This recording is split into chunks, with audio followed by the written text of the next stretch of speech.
You know how your phone can just instantly find all the pictures of your cat? It's not magic, right?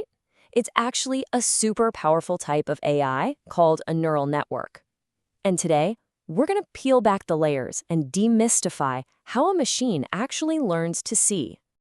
So here's our game plan. We're going to start with the basic challenge. Then we'll put on our architect hats and explore the two-part blueprint of a vision AI. We'll look at the specific tools it uses to find features, how it makes those final decisions, and even how it avoids some really common mistakes, before we put the whole puzzle together at the end. All right, let's dive right in with the big question. Because what seems totally effortless for us, well, it's a monumental challenge for a computer. When you and I look at this, we see a cat. Pointy ears, whiskers, the whole deal. But a computer, it just sees a massive grid of numbers. Every single number just represents how bright a single pixel is. So the real puzzle for computer vision is, how do you turn that sea of numbers into the simple idea of a cat? Well, the answer lies in a process called image classification.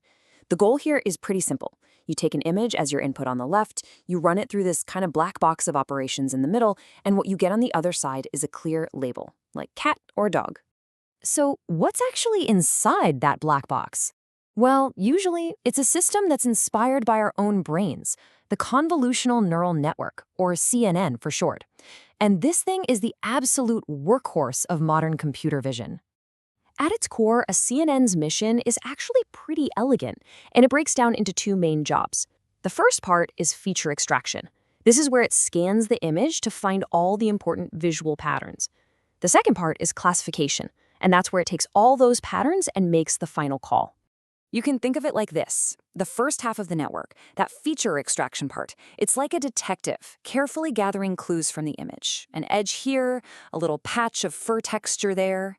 Then the second half, classification, that's the judge who weighs all the evidence and delivers the final verdict. Yup, it's a cat. Okay, so let's zoom in on that first block, the feature extractor, and see how the network actually finds those clues in all the raw pixels. The whole process really kicks off with the most critical component of all, the convolutional layer. This is the network's front line. It's where the raw image data gets processed for the very first time. Its job is to hunt for the most basic features. I'm talking things like simple edges, corners, and color changes. And here's the core idea in action. The network uses a small filter. You can think of it as a tiny detector for a specific pattern, like a vertical line, and it just slides this filter across the entire image. At every single spot, it does a quick bit of math to see how well that little patch of the image matches the filter's pattern. All the results from that create what's called a feature map, which is basically a new image that lights up exactly where those specific features are. So after identifying all these basic features, the network has a ton of really detailed information.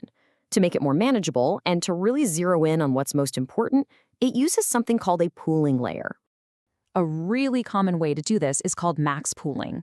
The network looks at a tiny section of that feature map, like this 2x2 grid here, and it just keeps the single highest value. It's a really clever way to shrink the data down, keeping only the strongest signal for a feature. And here's the aha moment. It also makes the network a little less sensitive to the exact location of that feature in the image, which is super useful. All right, so once all the important features have been pulled out and simplified, the network is finally ready to make its decision. This is where the detective hands the case file over to the judge. Now, to make a final judgment, the network first has to get all its evidence organized. It takes all of those 2D feature maps it made, and it flattens them into one single long line of numbers called a vector. This neatly organized list then gets passed to the network's final decision maker, the fully connected layer. This final layer is really where the magic happens. It looks at that whole collection of evidence, all the edges and textures and shapes it detected, and it weighs them all against each other. It uses a function called Softmax to do this, which is perfect for turning all those raw scores into nice, clean probabilities. So the result isn't just a yes or no, it's a set of confidence scores, like I'm 98% sure this is a cat and maybe 2% sure it's a dog. But, this system isn't perfect. When you're training these networks, they can sometimes learn too well, and that leads to a really common problem in machine learning. And that issue is called overfitting. It's kind of like a student who just memorizes the answers for a practice test. They'll ace that test, for sure, but then they fail the actual exam because they never really learned the underlying concepts. The model gets amazing results on images it's already seen, but it just can't generalize to new ones. To fight against this, engineers use a really clever and surprisingly simple trick called a dropout layer. It basically helps stop the network from relying too much on any one single feature. Think of it like this. You're training a basketball team, but for every practice, you randomly tell a couple of players to sit on the bench.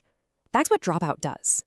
During each training run, it randomly switches off a fraction of the connections, in this case about 20%. This forces the network to find multiple ways to recognize something, because it can't count on any one path always being there. And what you end up with is a much more robust and flexible model that does way better on new images.